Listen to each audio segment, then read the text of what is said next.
નમસ્કાર વિદ્યાર્થી મિત્રો, NMMS tutorials by Anil sir પ્રસ્તુત કરે છે અલગ પડતી આકૃતિ. વિદ્યાર્થી મિત્રો, તમે 35 દિવસનો એનએમએમએસનો ઓનલાઈન કોર્સ તો કર્યો છે ને? જો ન કર્યો હોય તો આજે જ anilmule.blogspot.comની મુલાકાત લઈને આ કોર્સ કરજો, હે કે? ગૂગલ પર અનિલ મુલે બ્લોગ સર્ચ કરતા તમને anilmule.blogspot.com મળશે, જ્યાં એનએમએમએસનો 35 દિવસનો કોર્સ ઉપલબ્ધ છે. તો ચાલો આપણે આપણું પ્રકરણ શરૂ કરીએ. 4 આકૃતિ આપી છે, તેમાં અલગ એક કઈ પડે છે તે આપણે જોઈએ.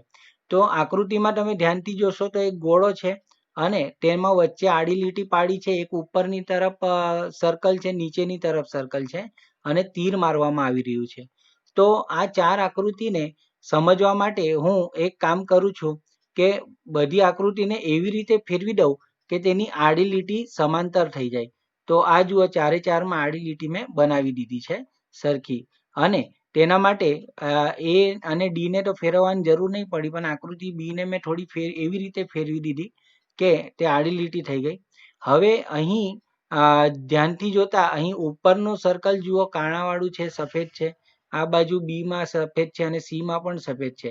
પરંતુ આકૃતિ ડી માં જે સર્કલ છે તે કાળું છે, ડાર્ક કરેલું છે. આમ તે અલગ પડે છે.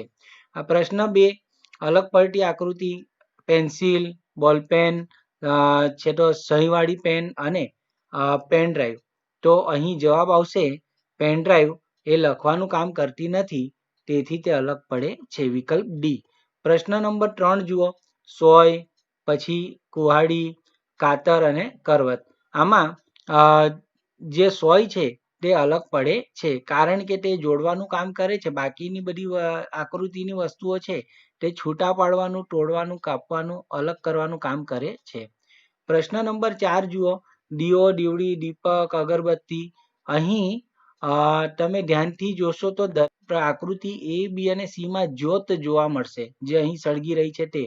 પરંતુ અગરબત્તી છે એ જ્યોત સાથે સળગતી નથી, તેથી તે અલગ પડે છે. પ્રશ્ન 5, કેરમ, ચેસ, ક્રિકેટની બેટ અને પત્તા.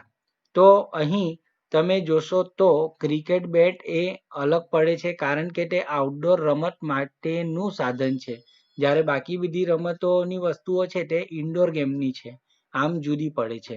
પ્રશ્ન 6, દેડકો, પછી મગર, કરચલો અને માછલી. અહીં માછલી અલગ પડે છે, કારણ કે માછલી જળચર પ્રાણી છે અને બાકીના ત્રણે ઉભયજીવી, એટલે કે પાણી અને જમીન બંને પર રહેતા હોય તેવા છે. આમ જવાબ આવશે વિકલ્પ ડી. પ્રશ્ન 7 જુઓ, આમાં 1, 2, 3, 4, 5 5 લીટીઓ એટલે પંચકોણ. તો પંચકોણ છે ને આને આપણે મોરની કલગી કહીશું. મોરના માથા પર આવે ને કલગી. તો 1, 2, 3, 4, 5. તો અહીં આ આકૃતિ પંચકોણની છે એમાં, અને તેના માથા પર 5 કલગી છે, એટલે 5 લીટીવાળી આકૃતિ ને 5 કલગી. આકૃતિ બી છે તે ત્રિકોણની છે અને તેના માથા પર 3 કલગી છે. પછી આકૃતિ સી જુઓ, તે ચોરસ છે, એટલે કે 4 લીટીવાળી આકૃતિ છે અને માથા પર 5 કલગી છે. અને આકૃતિ ડી જુઓ, તે 6 લીટીવાળી આકૃતિ છે, કારણ કે તે ષટકોણ છે અને તેના માથા પર 6 કલગી છે. આમ ધ્યાનપૂર્વક જોતા અહીં વિકલ્પ સી જે છે તે અલગ પડી રહી છે, કારણ કે તેની કલગીની સંખ્યા અને જે બાજુઓથી બનતી આકૃતિ છે તેના બાજુની સંખ્યા જુદી જુદી છે. વિકલ્પ સી જુદો પડે છે.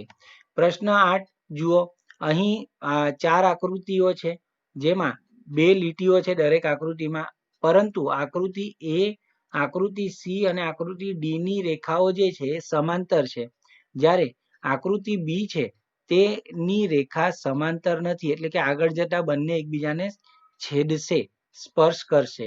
અહીં આ રીતે તે જુદી પડે છે આકૃતિ બી. પ્રશ્ન નંબર 9, અહીં જુઓ, આકૃતિમાં તમને આના માટે એક અલગ પ્રકારથી હું જવાબ આપું છું.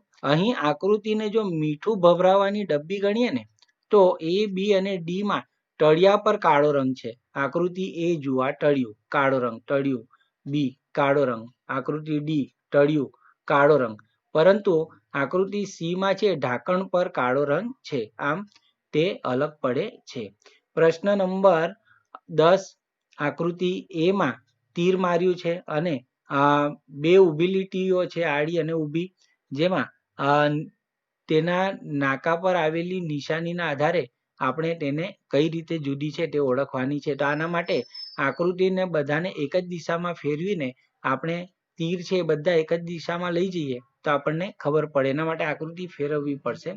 આકૃતિ એ ફેરવવાની જરૂર નથી કારણ એની તીરની દિશા આ તરફ છે. તો બાકીની આકૃતિને આપણે ફેરવીએ. તો આકૃતિ બી મેં ફેરવી જોઈ અને તેને એ રીતે કરતા એ અને બી સરખી થઈ ગઈ. એ જ રીતે આકૃતિ સી ને પણ જરાક ફેરવી જોયું તો આકૃતિ સી પણ સરખી થઈ ગઈ. અને આવું તીર ડાબી તરફ જતું હોય તો માથા પર ગોળ ટપકું આવે છે, જે અહીં 3માં તમને જોવા મળે છે. પરંતુ આકૃતિ ડી માં ડાબી તરફ જાય છે ત્યારે માથા પર નહીં પણ નીચેની તરફ ગોળ ટપકું થાય છે, આમ તે અલગ પડે છે આકૃતિ ડી. પ્રશ્ન નંબર 11, ધ્યાનથી જોતા તમે તો એમ જ પૂરેપૂરા માર્ક્સ લઈ આવો, તેજસ્વી વિદ્યાર્થી છો ને. અહીં આકૃતિ બી ડાબેથી જમણે ઉપરની તરફ જાય છે, જ્યાં આકૃતિ બી તમને હું બતાવું છું તે આ રીતે તે અલગ પડે છે. પ્રશ્ન નંબર 12 જુઓ. અહીં આને એક પતંગિયું સમજો. શું સમજવાનું? પતંગિયું. બધા પતંગિયા કઈ દિશામાં ઉડે છે અને આપણું પતંગિયું અલગ પડતું પતંગિયું કયું છે? તો અહીં ધ્યાનથી જોશો તો આકૃતિ એ, સી અને ડી માં પતંગિયું જમણી તરફ ઉડે છે, જ્યારે આકૃતિ બી છે એમાં પતંગિયું ડાબી તરફ ઉડે છે. પ્રશ્ન નંબર 13, અહીં બે રેખાઓ એકબીજાને છેદે છે પરસ્પર કાટખૂણે અને બંનેમાં છે તો બે ટપકા પાડ્યા છે, પરંતુ આકૃતિ બી માં એક જ ટપકું છે જે તમે જોઈ શકશો. પ્રશ્ન નંબર 14માં એ, બી, સી અને ડી, આની અંદર અલગ પડતી આકૃતિ આવશે એ, કારણ કે અહીં ધજા માટે અલગથી લાકડીનો ઉપયોગ કર્યો નથી. આને ધજા સમજો એક પ્રકારની.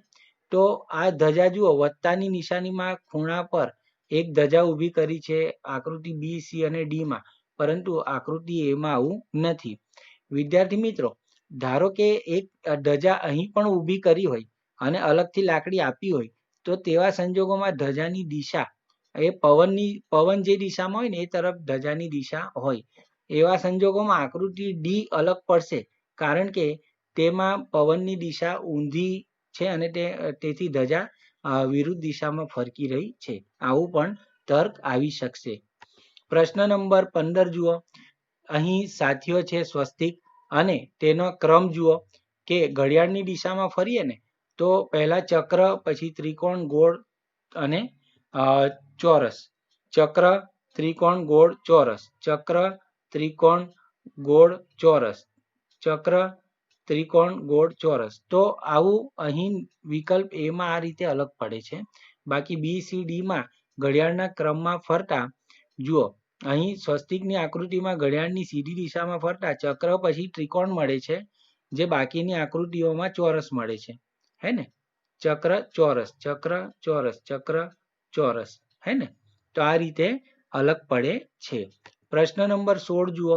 અહીં છે તો એક ચોરસ છે જેના 4 ખૂણે 4 ટપકાવાળી ગોળ આકૃતિ આપી છે અને તે કઈ રીતે અલગ પડે છે એકબીજાથી તે જુઓ. અહીં વત્તા બનાવ્યા છે સામસામે અને અહીં સામસામે એક કાળું દડો ગણી અને એક સફેદ દડો ગણીએ તો કાળો અને સફેદ દડો સામસામે છે. અહીં પણ કાળો અને સફેદ દડો સામસામે છે.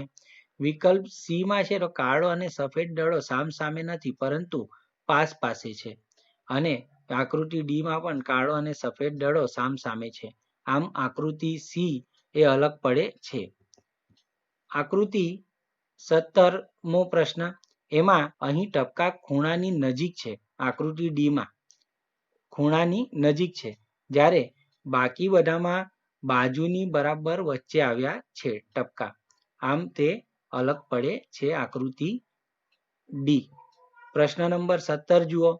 આકૃતિમાં અલગ પડતી આકૃતિ કઈ? તો અહીં પરસ્પર છેદતી બે રેખાઓ આકૃતિના 4 ભાગ પાડતી નથી, તેથી તે અલગ પડે છે. દાખલા તરીકે આ વર્તુળ છે તો બે પરસ્પર એકબીજાને છેદતી રેખાઓ છે તે 4 સરખા ભાગ પાડે છે, જે તમે અહીં જોઈ શકો છો આકૃતિમાં. ચોરસના પણ 4 સરખા ભાગ પાડે છે. અહીં પણ આકૃતિ ડી માં પણ 4 સરખા ભાગ પડે છે, 1 2 3 4. પરંતુ આકૃતિ સી માં જુઓ, આ એક ભાગ અત્યારે કર્સર છે ત્યાં, અને અત્યારે આ ભાગ જુઓ, નાના મોટા થઈ ગયા ને. આ ભાગ પણ અલગ છે ઉપર નીચેના ભાગ કરતા. આમ આકૃતિ સી એ અલગ પડતી આકૃતિ આવશે. પ્રશ્ન નંબર 19, અહીં તમે ધ્યાનથી જોતા ત્રિકોણની અંદર ત્રિકોણ છે આકૃતિ એ માં, એટલે કે 3 લીટીવાળી આકૃતિની અંદર 3 લીટીવાળી આકૃતિ. બી આકૃતિ પંચકોણની અંદર પંચકોણ છે, એટલે કે 5 લીટીવાળી બંધ આકૃતિની અંદર 5 લીટીવાળી બંધ આકૃતિ. પછી આકૃતિ સી માં ચતુષ્કોણ છે, 4 લીટીવાળી બંધ આકૃતિની અંદર 4 લીટીવાળી બંધ આકૃતિ. પરંતુ આકૃતિ ડી કંઈક અલગ પડે છે કે તે 4 લીટીવાળી બંધ આકૃતિની અંદર 3 લીટીવાળી બંધ આકૃતિ, એટલે કે ચોરસની અંદર ત્રિકોણ આવે છે.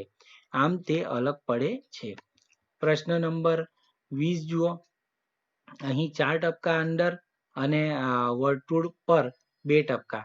અહીં આકૃતિમાં જુઓ, અંદર 1 બહાર 2, અંદર 3 બહાર 4, અને આકૃતિ ડી માં અંદર 2 બહાર 3. તો આનો તર્ક કંઈક આ રીતે આવશે કે અહીં વર્તુળની અંદર આવેલ ટપકા કરતા વર્તુળ પર આવેલ ટપકાની સંખ્યા 1 વધુ છે, જ્યારે આકૃતિ એમાં 2 ઓછી છે, જે તમે ગણતરી કરીને ખ્યાલ આવી ગયો, બરાબર ને. પ્રશ્ન 21, એલ બી ક્યુ અને પી. અહીં ધ્યાનથી જોશો ને તો આ એલ છે, પરંતુ તે અરીસામાં દેખાતો એલ છે. બી છે તે પણ અરીસામાં દેખાતો બી છે. આકૃતિ ક્યુ છે તે પણ અરીસામાં દેખાતો ક્યુ છે. પરંતુ પી જે છે એ અરીસામાં દેખાતો પી નહીં, પરંતુ ઓરિજિનલ પી છે. આમ અહીં અલગ પડતી આકૃતિ વિકલ્પ ડી. પ્રશ્ન નંબર 22 જુઓ, આના હાથ વળેલા છે આકૃતિ એમાં જુઓ, આના પગ વળેલા છે આકૃતિ બી, આકૃતિ સી માં હાથ વળેલા છે. પરંતુ આકૃતિ ડી એક એવી છે કે જેના નથી હાથ વળ્યા કે નથી પગ વળેલા, બધા એકદમ સીધા છે. આમ તે અલગ પડે છે આકૃતિ ડી. પ્રશ્ન નંબર 23, અહીં 4 લીટીવાળી બંધ આકૃતિ અંદર 2 લીટીવાળી આકૃતિ, એટલે કે અહીં ચતુષ્કોણની અંદર 2 રેખાખંડો, એટલે 4 ઓછા 2 બરાબર 2. અહીં જો આ પંચકોણ છે, કારણ કે 5 લીટીવાળી બંધ આકૃતિ એટલે પંચકોણ. પંચકોણની અંદર ત્રિકોણ છે, એટલે કે 5 લીટીવાળી આકૃતિના અંદર 3 લીટીવાળી આકૃતિ, 5 ઓછા 3. અહીં આકૃતિ સી જુઓ, આ 6 લીટીવાળી બંધ આકૃતિ છે ષટકોણ, અને અંદર છે પંચકોણ, એટલે કે 5 લીટીવાળી બંધ આકૃતિ. તો 6 લીટીવાળી બંધ આકૃતિની અંદર 5 લીટીવાળી બંધ આકૃતિ. તેવી જ રીતે અહીં સપ્તકોણ છે, એની અંદર પંચકોણ છે, એટલે કે 7 લીટીવાળી બંધ આકૃતિની અંદર 5 લીટીવાળી બંધ આકૃતિ. તો તમે જો બાદબાકી કરશો તો બધામાં 2 2 આવશે, પરંતુ આકૃતિ સી છે તેમાં 1 આવશે, જે તર્કની દ્રષ્ટિએ અલગ પડે છે. પ્રશ્ન 24, જે એફ એમ એ, આમાં શું અલગ પડે છે? તો તમે કહેશો કે આમાં જે અલગ પડે છે. અહીં આકૃતિના મૂળાક્ષરમાં વળાંક છે, જે આ વળાંક તમે અહીં જોઈ શકો છો. બીજા કોઈમાં આવો વળાંક છે નથી. બીજા બધામાં તો સીધી લીટીઓનો ઉપયોગ કરીને આ મૂળાક્ષર બની રહ્યો છે, બરાબર ને. પ્રશ્ન નંબર 25 જુઓ, અહીં આ તમે જોઈ શકો છો. તો 4 આકૃતિને ધ્યાનપૂર્વક જોતા તર્ક જુઓ, અહીં ઊભી દોરીની બંને છેડે અલગ અલગ આકૃતિ છે. તો આ ઊભી દોરી, બરાબર, ઉપર પતંગ આકાર નીચે પતંગ આકાર. આ ઊભી દોરી ઉપર ગોળાકાર નીચે ગોળાકાર વર્તુળાકાર. આ ઊભી દોરી ઉપર લંબચોરસ નીચે લંબચોરસ. આ ઊભી દોરી ઉપર પતંગ આકાર અને નીચે વર્તુળાકાર. લો છે ને, તો આકૃતિ ડી અલગ પડે છે. પ્રશ્ન નંબર 26 જુઓ, અહીં વર્તુળ છે તેમાં 8 કાપા પડે છે, અને એક વર્તુળ છે, વર્તુળની અંદર એક નાનું વર્તુળ છે અને એક ત્રિકોણ છે. આકૃતિ બી માં પણ એ જ પ્રમાણે છે, આકૃતિ ડી માં પણ એ જ પ્રમાણે છે. પરંતુ આકૃતિ સી માં ફક્ત ત્રિકોણ નથી, જ્યારે વર્તુળ છે. તો આ રીતે આકૃતિ સી અલગ પડે છે. પ્રશ્ન નંબર 27, અહીં એક વર્તુળની અંદર એક આકૃતિ છે, એને કોઈ કીડું કે ઈયળ જેવું ગણી લો પ્રાણી, તો એ કઈ રીતે અલગ પડે છે તે જોઈએ. તો એના માટે આપણે પહેલા તો બધાને ફેરવીને નીચેની તરફ કરી નાખીએ. એના માટે આકૃતિ ફેરવવી પડશે. તો આકૃતિ એ મેં થોડીક ફેરવી કાઢી. તો અહીં આ માથું ગણીએ, જાડો ભાગ, અને આ પૂંછડી ગણીએ. તો માથાનો ભાગ જમણી તરફ છે આકૃતિ એમાં. આકૃતિ બી માં પણ એ જ રીતે માથાનો ભાગ જમણી તરફ છે. આકૃતિ સી માં પણ માથાનો ભાગ જમણી તરફ છે. જ્યારે આકૃતિ ડી છે એને ફેરવતા જોવા મળ્યું કે માથાનો ભાગ ડાબી તરફ છે. આમ તે અલગ પડે છે આકૃતિ ડી. પ્રશ્ન નંબર 28. અહીં ત્રિકોણ છે, એની અંદર હજી એક ત્રિકોણ છે, મોટા ત્રિકોણની અંદર નાનો ત્રિકોણ, જેના કારણે 4 નાના ત્રિકોણ મોટા ત્રિકોણની અંદર દેખાય છે. જ્યારે આકૃતિ એ છે એમાં બરાબર મધ્યનો ત્રિકોણ છે ને તે ઘટ્ટ કરેલો છે. જ્યારે બાકી બધામાં આકૃતિ બી, સી અને ડી માં બોર્ડર પરના ત્રિકોણ છે તે ડાર્ક કરેલા છે. પ્રશ્ન નંબર 29. અલગ પડતી આકૃતિ. તમે તરત જ ઓળખી લેશો કે અંદરની આકૃતિ અને બહારની આકૃતિનો આકાર સરખો છે આકૃતિ એ માં. એવી રીતે આ વિકલ્પ સી અને વિકલ્પ ડી ની આકૃતિમાં પણ અંદરનો અને બહારનો આકાર સરખો છે, ત્રિકોણ ત્રિકોણ, ગોળ ગોળ. જ્યારે આકૃતિ બી માં અર્ધ વર્તુળ છે પરંતુ અંદર અર્ધ વર્તુળના બદલે લંબચોરસ છે. આમ તે અલગ પડે છે. પ્રશ્ન નંબર 30. તર્ક કરો. શું હશે? તો જોઈને જ ખબર પડી જશે કે બહાર એક વર્તુળ, અંદર એક વર્તુળ, પરંતુ વિકલ્પ સી નું જે વર્તુળ છે અંદરનું એ ઘટ્ટ કરેલ છે, ડાર્ક કરેલ છે, જે બાકીની આકૃતિથી અલગ છે. પ્રશ્ન નંબર 31. અહીં એક લીટી છે, અહીં એક ઊભી લીટી, અહીં એક ત્રાસી લીટી અને અહીં 2 લીટી છે. તો સીધો છે કે આકૃતિમાં 2 રેખાખંડો છે વિકલ્પ ડી ની, જ્યારે બાકીની આકૃતિમાં એક જ રેખાખંડ છે. પ્રશ્ન નંબર 32 જુઓ. અહીં ચોરસ છે અને એના બાજુમાં બીજું ચોરસ છે જે બંને એકબીજા પર ઓવરલેપિંગ થાય છે. અહીં વર્તુળ છે અને અહીં બીજું વર્તુળ છે, બંનેનો આકાર સરખો છે અને બંને એકબીજા પર ઓવરલેપિંગ થાય છે. અહીં છે ચોરસ છે અને તેના અંદર એક નાનું ચોરસ છે, એટલે કે બંને ચોરસનો આકાર સરખો નથી અને એક અંદરની તરફ છે, ઓવરલેપિંગ નથી થતું, પરંતુ એક ચોરસ આખે આખું બીજા ચોરસમાં સમાવી જાય છે. આકૃતિ ડી માં જુઓ તો એક મંદિર પ્રકારનું યુ આકાર છે, એને બંધ આકૃતિ છે અને તે બંને એકબીજા પર ઓવરલેપિંગ થાય છે અને સરખી આકાર ધરાવે છે. આમ આકૃતિ સી એ અલગ પડતી આકૃતિ છે. પછી આકૃતિ 33 જુઓ. અહીં સમજો કે આ પતંગ છે. પતંગની આ પૂંછડી હોય, બરાબર, જ્યાં નીચે પૂંછડી હોય ને, તો પતંગની પૂંછડી પાસે વર્તુળ. આકૃતિ બી માં પતંગની પૂંછડી પાસે વર્તુળ. આકૃતિ સી માં પતંગની પૂંછડી પાસે વર્તુળ. આકૃતિ ડી માં અરે પતંગની પૂંછડી પાસે વર્તુળ નથી, એ તો વર્તુળ સામે છે, ઉપર છે. આમ તે અલગ પડે છે. પ્રશ્ન 34. એમાં તમે જુઓ તો ક્રમમાં જો જઈએ ને તો કાળું સફેદ, કાળું સફેદ, સફેદ કાળું, અહીં 2 સફેદ ભેગા થયા. હવે જુઓ કાળું સફેદ, કાળું સફેદ, સફેદ કાળું, અહીં પણ 2 સફેદ ભેગા થયા. કાળું સફેદ, સફેદ કાળું, સફેદ કાળું, અહીં પણ 2 સફેદ ભેગા થયા. હવે જુઓ કાળું સફેદ કાળું, સફેદ કાળું, સફેદ કાળું, અહીં 2 કાળા કે 2 સફેદ ભેગા થતા નથી. આમ આકૃતિ ડી એ અલગ પડતી આકૃતિ છે, જેમાં 2 સફેદ ખાના એકબીજાને સ્પર્શતા નથી. પ્રશ્ન નંબર 35. આકૃતિ એ, બી અને ડી, તેમાં એક જે લાકડી છે ને એમાં ડાબે બાજુ છે એક આકૃતિ અને બીજી આકૃતિ જમણી બાજુ છે. જ્યારે આકૃતિ સી એવી છે કે જેમાં જે લાકડી છે ને એના એક જ તરફ બંને આકૃતિ છે, ચોરસ અને ત્રિકોણની. આમ તે અલગ પડે છે. 36. અહીં આને ચાળીઓ સમજો તમે, ચાળીઓ, અને આને મેં ફેરવી કાઢ્યું. એવી રીતે ફેરવ્યું કે બધાના માથા ઉપર આવી જાય. તો પહેલી આકૃતિ એનું માથું ઉપર લીધું, બી, સી અને ડી નું માથું પણ ઉપર લીધું. તો આકૃતિ બી, સી અને ડી ના ચાડિયાના હાથ ઉપર તરફ જાય છે, જ્યારે આકૃતિ એ છે એમાં ચાડિયાના હાથ બંને નીચેની તરફ રહે છે. આમ તે અલગ પડે છે. પ્રશ્ન નંબર 37. અલગ પડતી આકૃતિમાં ચોરસ છે એમાં 3 ખાના પડે છે. આકૃતિ બી માં પણ એવું જ છે, ચોરસના અંદર 3 ખાના પાડવામાં આવી રહ્યા છે. આકૃતિ સી માં 4 ખાના પડે છે અને આકૃતિ ડી માં 3 ખાના પડે છે.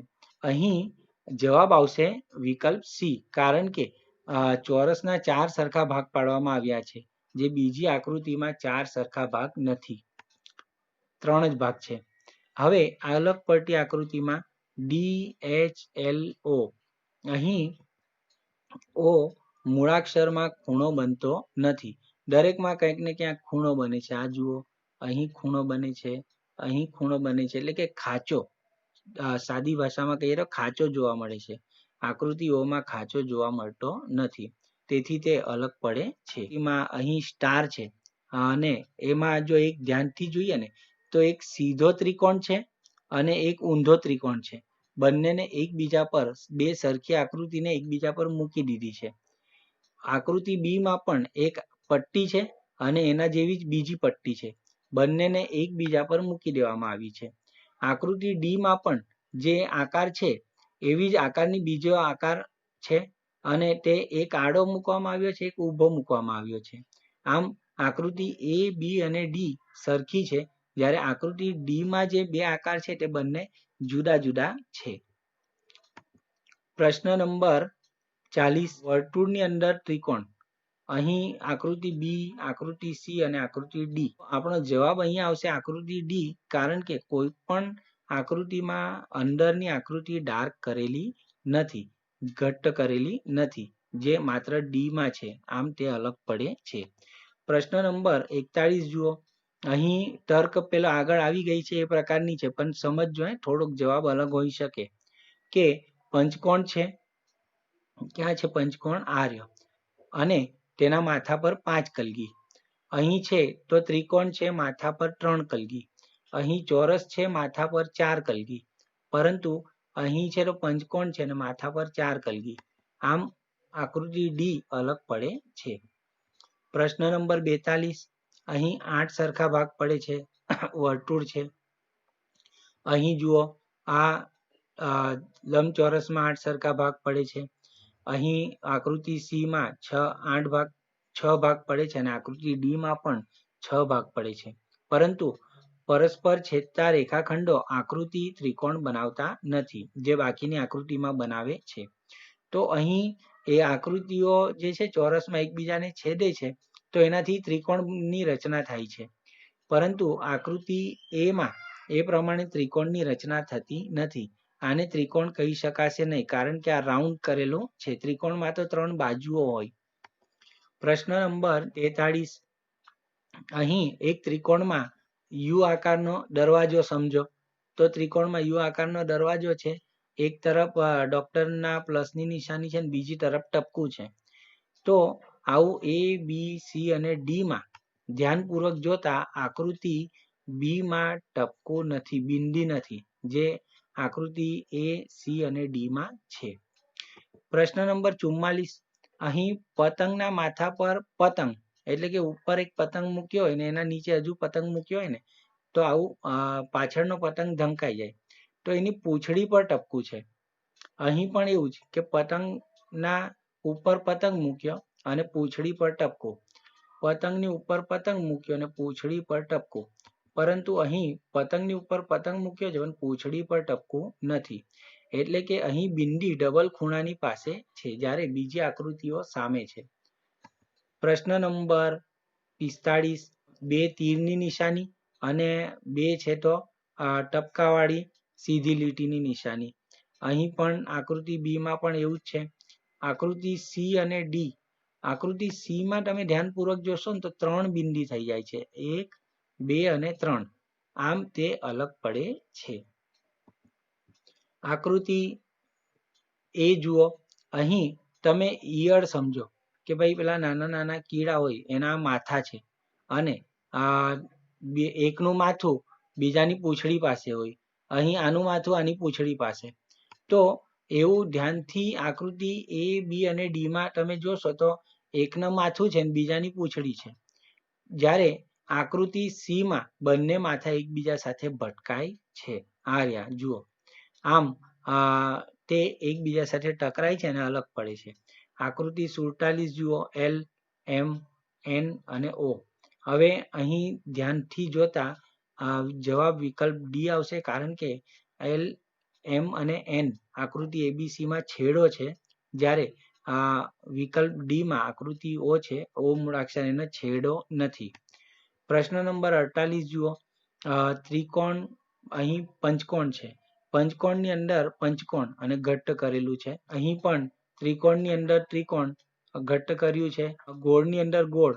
પરંતુ આકૃતિ B છે તેમાં અર્ધવર્તુળની અંદર શું છે? લંબચોરસ છે. આમ તે અલગ પડે છે. વિદ્યાર્થી મિત્રો, અલગ પડતી આકૃતિ ખૂબ સરળ છે. તમને વિડીયો ગમ્યો હોય તો તમે ચેનલને લાઈક અને સબસ્ક્રાઈબ કરશો, જેથી કરીને તમને નવા વિડીયો સમયસર પ્રાપ્ત થાય. Thank you.